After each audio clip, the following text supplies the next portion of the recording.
বসতে পারেন না, দাঁড়ায় গেছেন। একবার অন্তরে ঘৃণা আসে নাই, আমি কি গরিব রিক্সার ড্রাইভারের পাশে বসবো? এটা তো হতে পারে না। একবার ওই চিন্তাও আসে নাই। সবাই নরমাল ভাবে বসে আছে, নাস্তা তো নাই, একটু নাস্তা পরে দেওয়া হবে, দেওয়াও হবে না। সবাই একাকার হয়ে বসে আছে, কারো অন্তরে কোনো কষ্ট নাই। আছে? নাই। নিয়ন্ত্রণের জন্য এতগুলো মানুষ, পিপিলিকার একটা আওয়াজ পর্যন্ত নাই।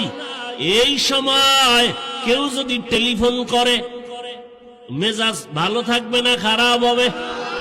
বলবে এই সময় টেলিফোন কেন, বন্ধ কর। কথা ঠিক নি?